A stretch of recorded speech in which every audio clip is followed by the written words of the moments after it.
Just when you thought the AI fraud couldn't get any stupider, it appears now that Anthropic on the secondary markets is now worth $1 trillion.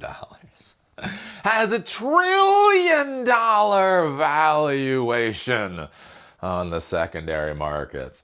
I think it's funny. I was listening to Dwarkish. I don't know. I was listening to that one podcaster who has all the fancy people on his show, and he had Elon Musk on like a couple of months ago, and they were talking about the new factory that Elon Musk was building, and it was going to be a Terra factory because Giga is no longer cool, right?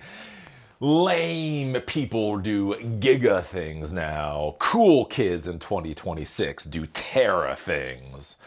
And I think it is interesting, like listening to that whole, crap show and then seeing what's going on with the valuation of these AI companies. And it does seem like mentally people have this idea in their head that all of these AI plays are worth $1 trillion for some reason. Why? Who knows? Who knows? Again, an important thing to understand whenever you're looking at investments. Investments are simply what any person believes the value of a certain thing is at a specific point in time. A long time ago, I had to deal with old white guys. Oh, Eli the Aspie, driving old white guys up the fucking wall. They're like, people aren't supposed to ask us these questions. I'm like, well, it's a good thing I'm not a people then. Oh, that was a fun period of my life. Anyways, I used to drive some old white guys up the fucking wall.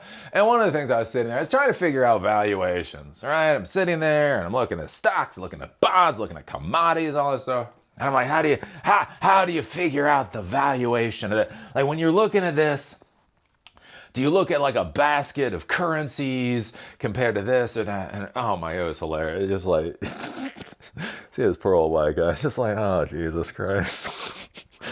Why do I have to talk to this guy? And I'm like, but the important thing is you do have to talk to me. I remember he just looked at me. He was like, Eli, here's the thing. The only time you know the value of anything, is at the point when somebody is willing to hand over cash for that thing, whatever it is, an equity, a house, a painting, whatever, hamburger, right? At the point in time, the person hands over the cash and the other person hands over the thingy that's being purchased. That is the only actual moment in time you know the value of anything, right?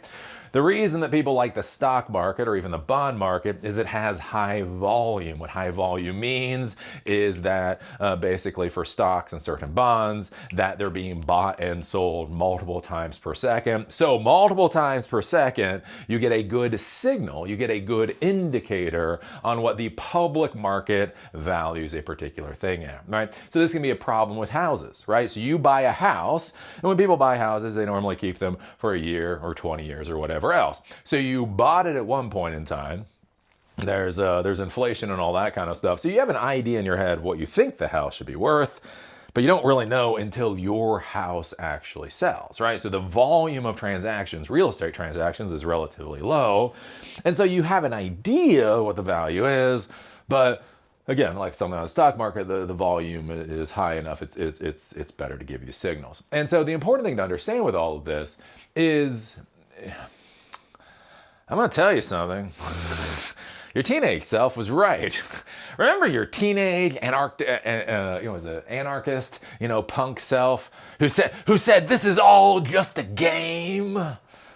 That is more correct than it is incorrect. The reality is, again, for valuations and then so much of how our entire society operates, it's just a game.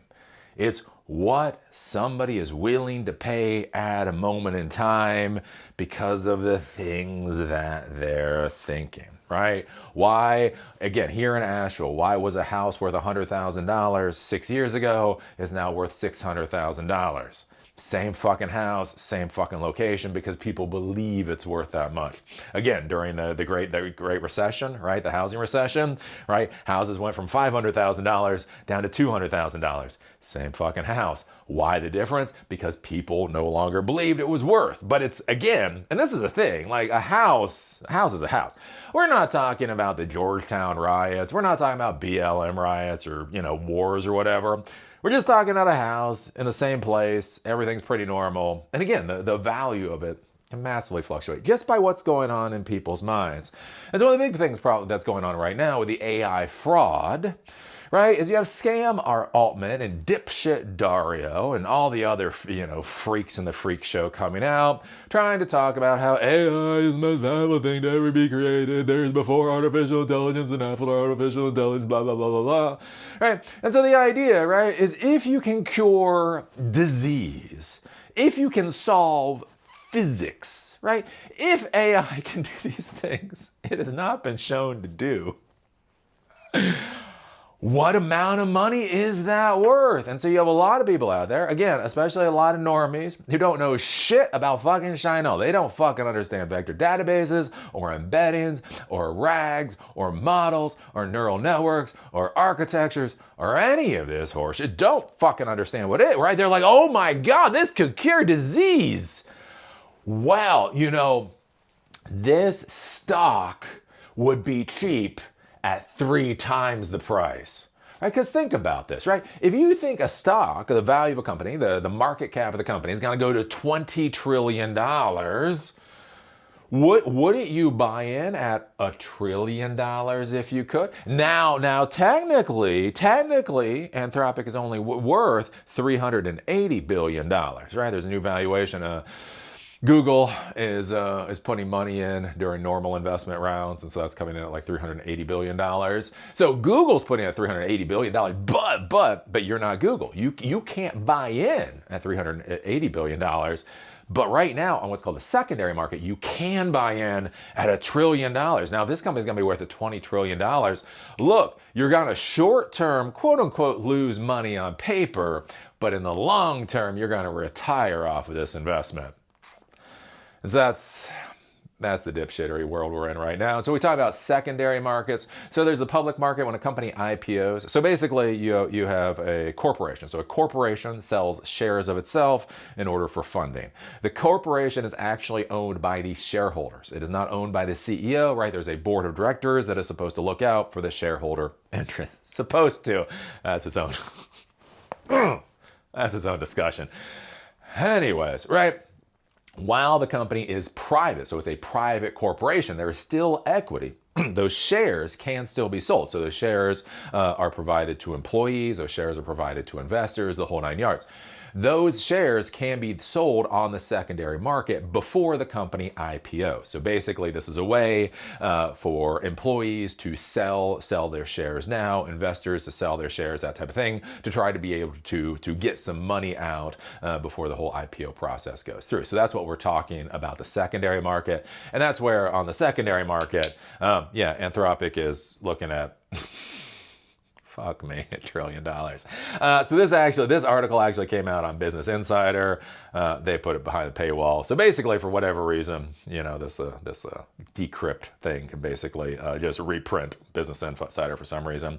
On secondary share trading platforms, Anthropic has quietly flipped the AI power map, trading at roughly $1 trillion, overtaking OpenAI for the first time.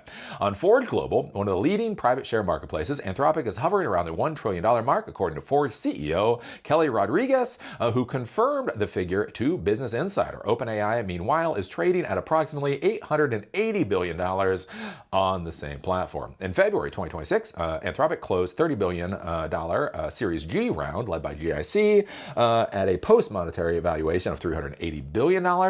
Today, secondary markets are pricing the company at almost 3 times that figure. The speed of the appreciation is unusual, even for AI-inflated standards. Reports suggest Anthropic is exploring a public debut as early as 2026, with Goldman Sachs and JP Morgan targeting an IPO valuation in the $400 to $500 billion range. IPO groundwork has been underway since at least 2025.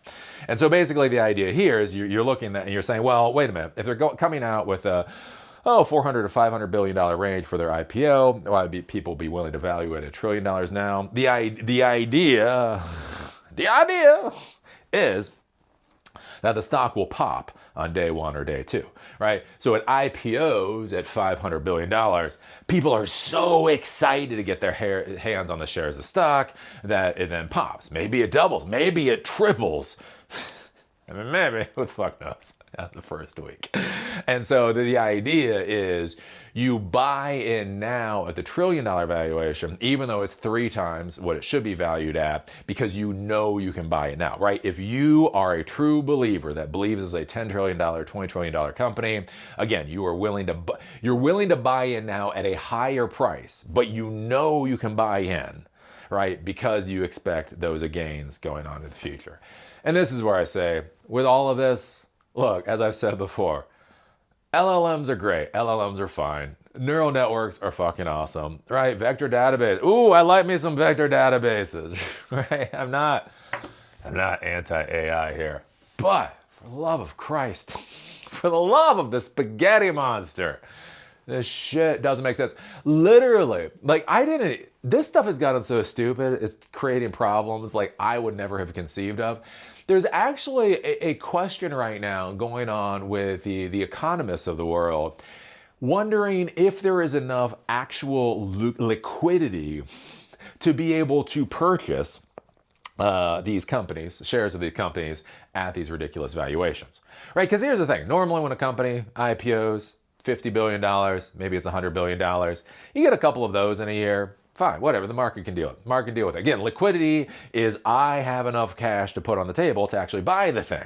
Again, I may agree with the price. I may even think the price is cheap. But if I don't have money, who the fuck cares, right? Again, one of the big problems. One of the things that they're bringing up, right? Again, think about this. SpaceX IPO is supposed to be $1.75 trillion. They think they might try to push it to $2 trillion. And now one of the things, again, back of the napkin math, if let's just say they value at $2 trillion, that would be the equivalent of 100 billion dollar IPOs, wouldn't it? And then think about this. And then OpenAI, they want to IPO at $1 trillion. So now we get to a $3 trillion with a valuation. That is 30 $100 billion companies, or 60 $50 billion companies. And then you have Anthropic coming out. Maybe it's 500 billion, maybe it's another trillion. Let's just put it at 500 billion, right? That puts $3.5 trillion in IPOs for just 3 companies. Just 3. That doesn't include everybody else who's trying to fucking IPO this year, right? And there is a fundamental question about whether there's enough liquidity to even support it. Even if all the investors in the world agree that the IPOs would be cheap at twice the price, if they don't have enough money to put on the fucking table, they can't buy the shit. And there's literally a question now about whether there is enough free money floating around to actually be able to prop up these redonkulous IPOs. And so that's what I want you to understand with this whole AI fraud issue, is it's not the technology. Again, there are questions about exactly how revolutionary technology will be, but it's not that. What I want you to understand is that structurally this shit doesn't work. Like it just,